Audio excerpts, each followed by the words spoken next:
Special report की करते हैं शुरुआत। ईरान और अमेरिका के बीच जंग भीषण हो चुकी है। ट्रंप ने चाबाहार पोर्ट पर भीषण बमबारी शुरू कर दी है। ट्रंप ने ऐलान किया है कि ईरान ने डील नहीं तो उसके सारे पुल और पावर प्लांट बम धमाकों से ढहा दिए जाएंगे।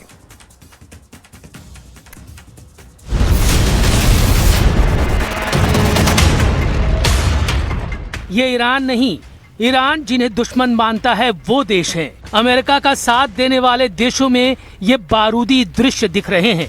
एक दो नहीं, 7 खाड़ी देश ईरान के प्राइम टारगेट पर हैं। अमेरिकी सैनिकों की मौजूदगी अब यहाँ ईरान नहीं चाहता।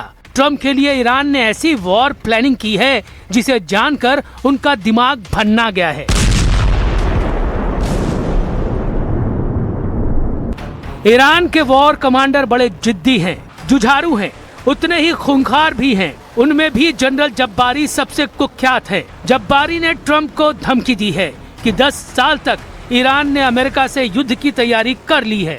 ट्रंप चाहे जितने बम बरसा ले, चाहे जितनी एयरफोर्स लगा ले, अब युद्ध में वो हावी नहीं हो पाएंगे, क्योंकि ईरान ने अभी अपने सुपर सीक्रेट हथियारों को इस्तेमाल ही नहीं किया है। जब्बारी ने दावा किया कि खाड़ी देशों में ईरान जिन हथियारों के धमाके कर रहा है वो उसकी असल ताकत का सिर्फ ट्रेलर भर है। आसमान छीनती ये मिसाइलें हों या फिर शाहिद और कर्रार जैसे महाविनाशकारी ड्रोन बम, ईरान के सबसे घातक हथियार के आगे कुछ भी नहीं।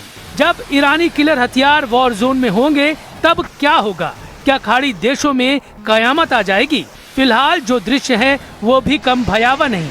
ईरानी ड्रोन का बारूदी तूफान जॉर्डन में आया हुआ है, क्योंकि यहाँ ट्रंप फोर्स का अजराक सैन्य अड्डा है जिसे ईरान ने धुआं कर दिया है। अजराक बेस के हैंगर में ट्रंप के जितने जंगी जेट हैं उन्हें ईरान कबाड़ बनाने लगा है। गनीमत ये रही कि ईरान की दागी 3 बैलिस्टिक मिसाइलों को जॉर्डन के डिफेंस सिस्टम ने रोक लिया, वरना ट्रंप को ऐसा झटका लगता जिससे उबरना मुश्किल हो जाता। ये कुवैत है।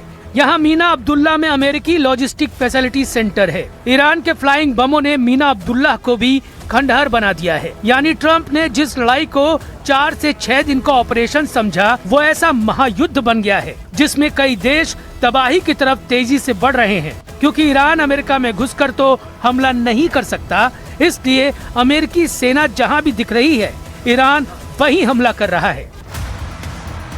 जॉर्डन के मुवफ्फक सात्ती एयरबेस पर ईरान ने हमला किया। ईरान की सेना ने ऑपरेशन साइके के तहत जॉर्डन के अजरक में अटैक किया। फारसी में साइके के माने होते हैं थंडरबोल्ट। ईरानी सेना के मुताबिक इस हमले में उन जगहों को निशाना बनाया गया है जहां F-15 लड़ाकू विमान तैनात किए गए थे। तो ईरान के तेवर बेहद खतरनाक है, वो पीछे हटने के मूड में नहीं है। दूसरी तरफ ट्रंप हैं जिन्होंने 3 दिन में 3 बयान दे डाले। ट्रंप की बयानबाजी का जवाब ईरान के राष्ट्रपति पेजेश्कियन ने दिया है। पेजेश्कियन ने यकीन दिलाया कि युद्ध में अमेरिका को कुछ हासिल नहीं होने वाला। ईरान के टूटने के सपने देख रहे इजराइल को भी ईरान करारा जवाब देने की तैयारी कर रहा है। लेकिन सुपर पावर का स्टैंड पल पल बदल रहा है। तो क्या अमेरिका बैकफुट पर है? क्या ट्रंप अपना गियर चेंज करने वाले हैं? सिग्नल मिल रहे हैं कि अमेरिका सर्वनाश युद्ध शुरू कर सकता है। ट्रंप ने ईरान के पुल और पावर प्लांट की तबाही की धमकी जब से दी है तब से सुपर पावर के जंगी हथियारों का ईरान के नजदीक पहुंचना तेज हो गया है। अमेरिकी सेना ने ईरान के खिलाफ नौसैनिक नाकेबंदी फिर से लागू कर दी। ईरान की मीडिया ने दावा किया कि ताजा अमेरिकी बमबारी से उसके 10 सैनिकों की मौत हुई है। ईरान के हिंगाम आइलैंड और बंदर अब्बास में भी धमाके हुए। केशम द्वीप और सीरिक पर भी हमले हुए। अमेरिका ने इन हमलों के वीडियो जारी किए हैं, जिसके बाद रेवोल्यूशनरी लड़ाकों ने धमकी दी है कि अगर ट्रंप ने हमले बंद नहीं किए तो पूरी दुनिया को तेल युद्ध झेलना पड़ेगा। पहले राउंड में ईरान ने ट्रंप को फ्यूल पावर से झुका दिया था। अब की बार ईरान 10 साल का जज्बा लेकर युद्ध में उतरा है। ईरान का इरादा बता रहा है कि अमेरिका ब्लंडर कर चुका है। पेंटागन पहले ही आगाह कर चुका था। अब एहसास हो रहा है कि डोनाल्ड ट्रंप ने ईरान से युद्ध लड़ने की तैयारी सही नहीं की, या फिर उन्हें गुमराह किया गया, या फिर इजराइल के कहने पर वो इतने जोश में आ गए कि अमेरिका की सेना को राइफल बिना लोड किए हुए युद्ध में उतरने के लिए मजबूर कर दिया। क्योंकि जनरल जब्बारी जैसे कमांडर कह रहे हैं कि ईरान ने अपनी असली पावर तो दिखाई ही नहीं है। यानी जब्बारी की धमकी को अमेरिका कतई नजरअंदाज नहीं कर सकता। जब्बारी ने ही ईरान के सीक्रेट सुपर वेपन की जानकारी मार्च में युद्ध भड़कने के बाद दी थी। ऐसा जनरल अगर 10 साल तक युद्ध के लिए ललकार रहा है तो अमेरिका की धुकधुकी बढ़नी तय है। वैसे भी अमेरिका इराक से अपना तंबू उठाकर उल्टे पांव लौट रहा है। ट्रंप ने इराक से सेना की वापसी की डेडलाइन तय कर दी है। अमेरिका 30 सितंबर 2026 तक इराक से अपनी सभी सैन्य मौजूदगी पूरी तरह से खत्म कर देगा। इराक से अमेरिका के हटने भर की देर है, फिर इजराइल की टेंशन बढ़ जाएगी। ईरान सपोर्टर लड़ाके इजराइल को आसानी से निशाना बनाने लगेंगे। इधर ईरान ने इजराइल की एक और कमजोर नस दबाने का प्लान बना लिया है। इजराइल का चिकन नेक यानी उसकी तेल सप्लाई को खत्म करना ईरान के लिए बहुत मुश्किल मिशन नहीं, लेकिन नेतन्याहू कह रहे हैं कि ईरान ने अगर उसे निशाना बनाया, ऐसा बदला लिया जाएगा कि मुस्तफा खमेनी की जमीन खिसक जाएगी। אגיד לכם רק דבר אחד, לא, אני אגיד את זה למנהיגי איראן. אל תבנו על כך שיהיה שקט אם תתקפו אותנו. אל תבנו על כך שיהיה שידור חוזר, כי זה לא יהיה שידור חוזר.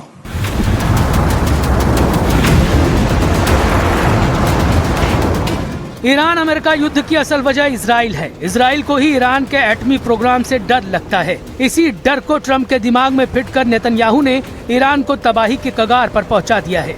लेकिन ईरान का वादा है, जितना नुकसान उसे होगा उसके 10 गुना वो दुश्मनों का करेगा।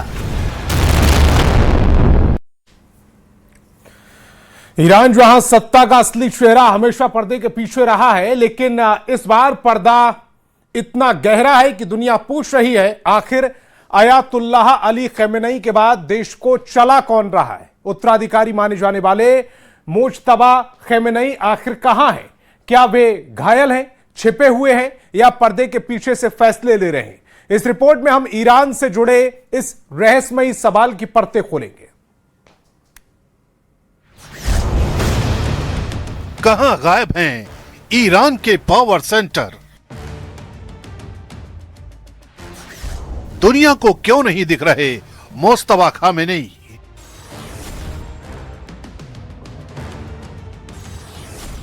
क्या पर्दे के पीछे चल रही है ईरान की सरकार?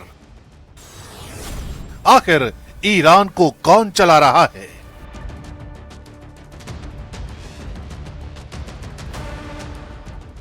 दुनिया के सबसे रहस्यमय देशों में ईरान को सबसे ऊपर गिना जाता है। यहां चुनाव सरकार चुनते हैं, लेकिन असली ताकत अक्सर धार्मिक प्रतिष्ठान, IRGC और सुप्रीम लीडर के दफ्तर के बीच घूमती है। पिछले 2 दशकों में एक ऐसा नाम लगातार उभरता रहा जो कभी चुनाव नहीं लड़ता, कोई सरकारी पद नहीं संभालता, मीडिया से लगभग पूरी तरह दूर रहता है, लेकिन जिसे ईरान की सत्ता का सबसे ताकतवर शख्स का रुतबा हासिल है, मुस्तफा खमेनी। ये अयातुल्लाह अली खमेनी के दूसरे बेटे हैं। कई पश्चिमी खुफिया विश्लेषक मानते हैं कि उन्होंने वर्षों तक IRGC, बसीज मलेशिया और सुप्रीम लीडर के कार्यालय के बीच तालमेल में प्रभावशाली भूमिका निभाई।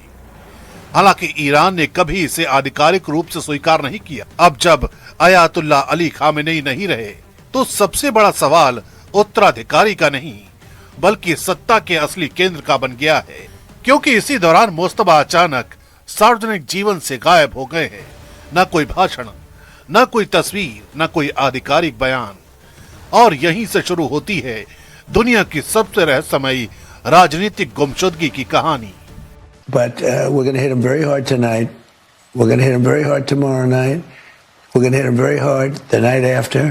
And then next week it gets really bad for them, because next week comes the power plants. Next week comes the bridges. We're going to knock out all their power plants. We're going to knock out all their bridges unless they get to the table and negotiate. You better make a deal. You're not going to have anybody left.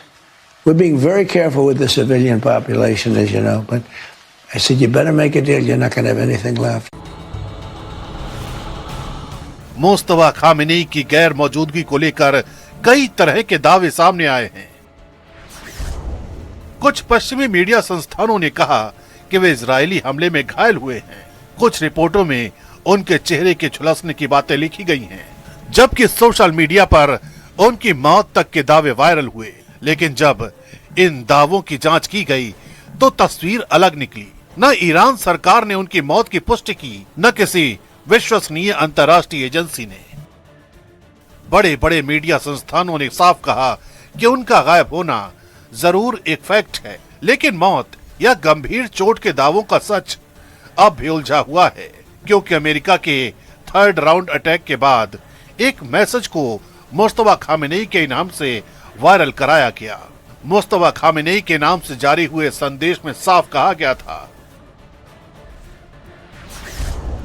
Iran बदला लेना चाहता है, हमारे नेता को धोखे से मारा गया, शहीदों के खून का हिसाब लेकर रहेंगे, मैं रहूं या ना रहूं, बदला लिया जाएगा।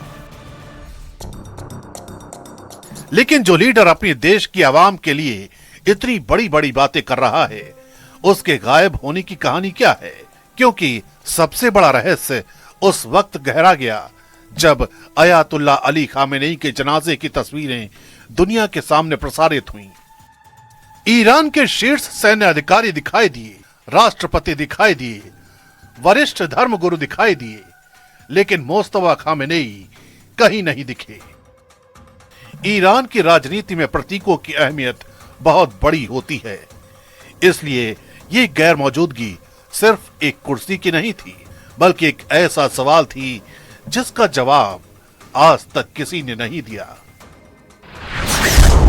पश्चिमी सुरक्षा विश्लेषकों का एक वर्ग मानता है कि इजराइल की संभावित कार्रवाई के डर से उन्हें सुरक्षित स्थान पर रखा गया है। दूसरी ओर कुछ विशेषज्ञों का कहना है कि ईरान के लिए उनकी सुरक्षा सर्वोच्च प्राथमिकता है, लेकिन ईरानी अधिकारियों ने उनकी गैर मौजूदगी की कोई साफ वजह सार्वजनिक नहीं की है। यही चुप्पी आज सबसे बड़े सवाल को जन्म देती है। लेकिन अयातुल्ला अली खामेनेई के जनाजे के ही दौरान एक तस्वीर को लेकर मीडिया में हलचल मच गई, और वो ये तस्वीर थी जिसमें अली खामेनेई के जनाजे के वक्त एक नकाबपोश शख्स दिखाई देता है। इस तस्वीर को लेकर शुरुआत में कयास लगाए गए कि यही मुस्तफा खामेनेई है, लेकिन बाद में पता चला कि ये अयातुल्ला अली खामेनेई के बड़े पोते जवाद खामेनेई थे। तो फिर आखिर वो कौन सी जगह है जहां मुस्तफा खामेनेई छिपे हैं? अगर मुस्तफा सामने नहीं है तो क्या पर्दे के पीछे से फैसले ले रहे हैं? यही वो सवाल है जिस पर सबसे ज्यादा चर्चा हो रही है। लेकिन ये सब सच है कि उन्हें ईरान की सत्ता संरचना का बेहद प्रभावशाली और महत्वपूर्ण चेहरा माना जाता रहा है। आज के ईरान को समझने के लिए ये मानना होगा कि सत्ता किसी एक व्यक्ति के हाथों में दिखाई नहीं देती। राष्ट्रपति मसूद पेजेश्कियान नागरिक प्रशासन संभाल रहे हैं। दूसरी ओर IRGC देश की सैन्य शक्ति, मिसाइल कार्यक्रम और रणनीतिक सुरक्षा पर प्रभाव रखता है। सुप्रीम नेशनल सिक्योरिटी काउंसिल युद्ध और विदेश नीति से जुड़े बड़े फैसलों में अहम भूमिका निभाती है। इसके अलावा सुप्रीम लीडर का दफ्तर भी धार्मिक और राजनीतिक संस्थाओं के बीच प्रभाव बनाए रखता है। ये सच है कि मुस्तफा खामेनेई लंबे समय से सार्वजनिक रूप से दिखाई नहीं दिए हैं। ये भी सच है कि अयातुल्ला अली खामेनेई के जनाजे में उनकी सार्वजनिक मौजूदगी नहीं हुई, लेकिन उनकी मौत, गंभीर चोट या चेहरे के झुलसने जैसे दावों की अब तक कोई आधिकारिक पुष्टि नहीं हुई है। दूसरी ओर कई विश्वसनीय रिपोर्ट बताती हैं कि सुरक्षा कारणों से उनकी सार्वजनिक गतिविधियां सीमित हो सकती हैं। इसलिए मौजूदा वक्त में जो तस्वीर निकल कर आती है वो रहस्यों और सवालों की बुनियाद पर टिकी है।